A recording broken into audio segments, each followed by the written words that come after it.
Okay,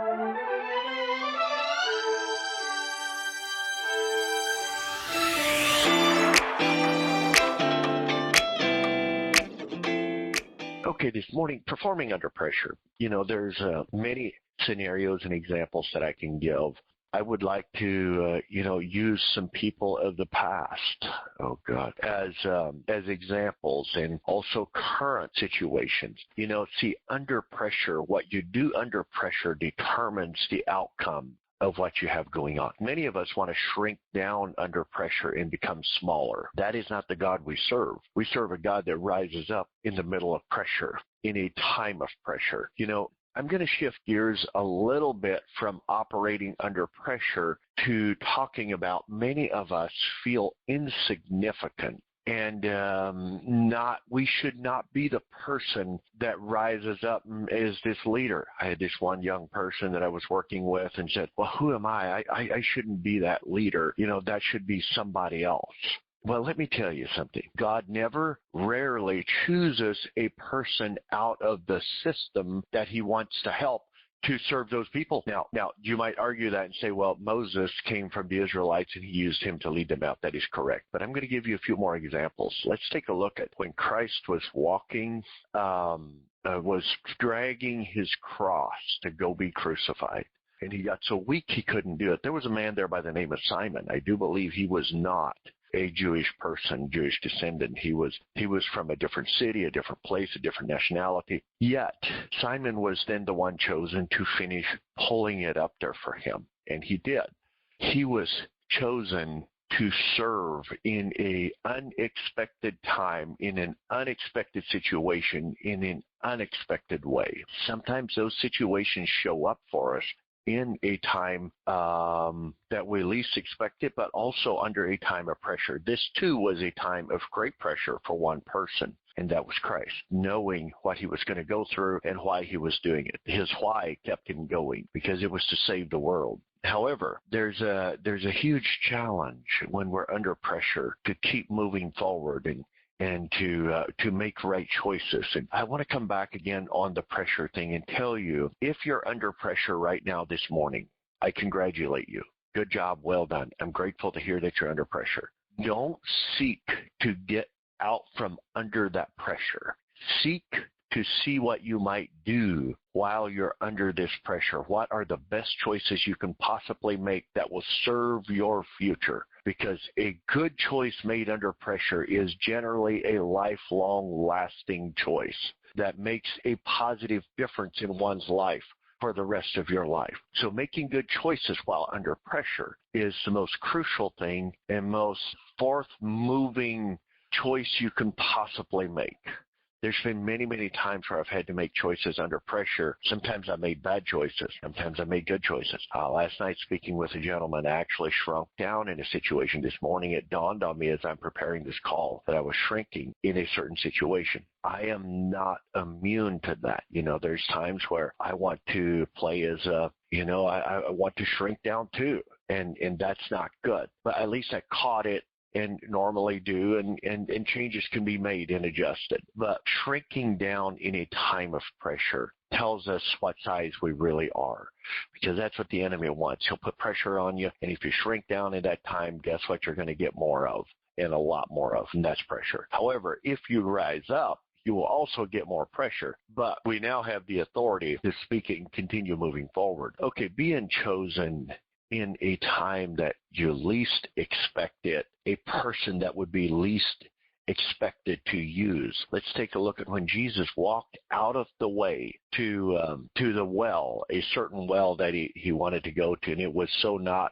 along the route to where he would have been going to anyway, from my understanding. He took kind of a detour. But of course, here's this lady that comes out and begins to talk to her, and you know the story where he asked her to draw water, and she says, why would you ask that of me? We are Samaritans. We have nothing to do with you guys. They were considered dogs to the Jews, and the rest of the story unfolds as the lady then understands this is a prophet when he tells her who she was and what she's done in her life. She runs into this town and brings the people out. Now, the point that I want to make here is this lady was chosen to serve the whole community, all the people. Yet, she had had 5 husbands, and the one she was living with then was not hers.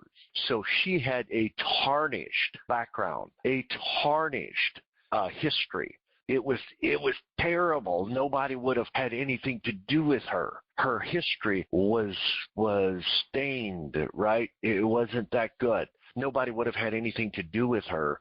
But we serve a God that doesn't see things the way we see things. He chose her as the messenger to serve her community. Now, isn't that interesting? The next time you want to judge somebody, stop and think twice before you do that. God uses those people that in sometimes our righteous way of thinking are people that are too tarnished and too stained and too bad and too do all these things. Look at what these people have done. Look at how bad they are. But I'm grateful that we serve a God that sees beyond our past.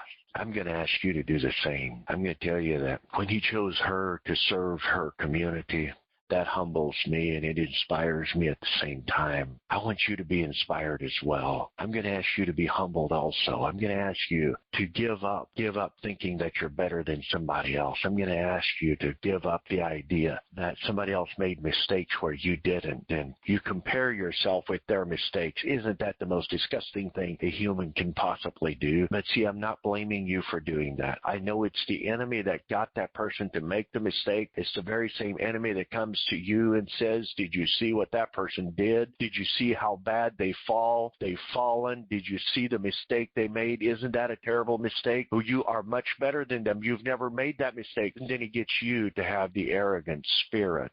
And at that same time, you're down there below where that other person is. That's the very same enemy that will talk somebody into stealing and then come tells you about that the person stole for the ransom money. You see, we get to be careful. We get to understand that God works in a way that we can't understand. And especially if we're in an arrogant, egotistical, judgmental state of mind, is when the enemy can destroy us. And so there's pressure. Maybe you've made mistakes and you're under pressure of those mistakes. Go ahead and make good choices anyway. Move forward. Make great choices. Your life is ahead of you. Those mistakes do not define you. Those are not your identity. Those mistakes are not who you are. Those were just mistakes that have happened as you were moving forward. Move forward, continue moving forward, take that next step, make good choices. Understand that if you're under pressure, it is a good thing. King David was under so much pressure, so many times, that time where he could have killed Saul, but he cut a piece of his dress, his garment off, and showed him later what he had done, and pointed out that he could have killed him. You know, that was a time of pressure. Even his own team said, hey, you're standing there with a spear in your hand, finish this man off.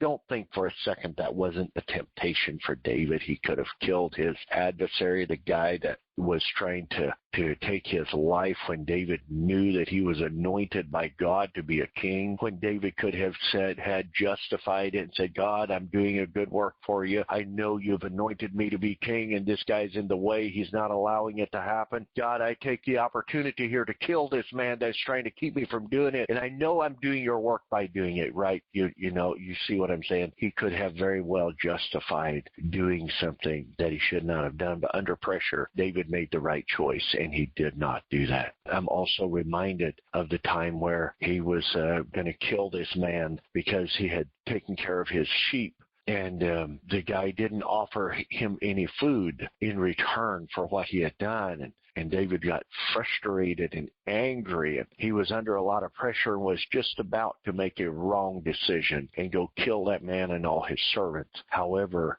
when his wife Abigail heard about it, she got a lot of food together and went to meet David and said, who are you? You're the king, and you're going to kill this guy? This guy's a nuisance. He's a narcissist. He's just a disgusting human being right now, and why would you waste your time killing something as lowly as this guy here? And David says, you're a wise woman. He gives the idea up and doesn't do it. You see, sometimes when we're under pressure, we don't always make good choices. We make choices based on our emotions. And when we make choices based on our emotions, hopefully we have somebody around with enough courage to stand up and to tell us, hey, you're making a wrong choice. Don't go down that path. It's going to kill you. It's not good for you. It's not the right, it's not the right choice for you. And if we have that type of mentorship and people in our lives, thank God for them. Because the person that only tells you what you want to hear, that person isn't going to help you get to the next phase of your life. The person that has the courage to stand up and tell you, hey, you're headed toward a brick wall and it looks nasty. This is where you're going to be if you're not careful. That's the type of people that belong in that inner circle. And you guys know exactly what I'm talking about if you were at the last first and second level. With that being said, guys, know that you are chosen for the work that's ahead of you. Doesn't matter the mistakes you've made or haven't made. I'm not interested in those. What does matter is that you recognize it and you step up to the occasion. God loves to choose people that seem so far out from the right person for the job that us humans will write them off. We will find reasons, we will find scenarios, we will find situations where they've done things wrong. We will find every reason why this person is the wrong person. But God tends to do things differently. He picks them anyway. And that's what aggravates the people that think they have it all together, because they cannot understand how and why that person, I'm so much more qualified than that person. Why would I not be chosen? Guys, with that being said, make good choices under pressure. Understand that you can be chosen regardless of what you think your past might have looked like. Guys, have a great day, and do me a favor. As always, remember, don't settle for less than who you are. May God bless you.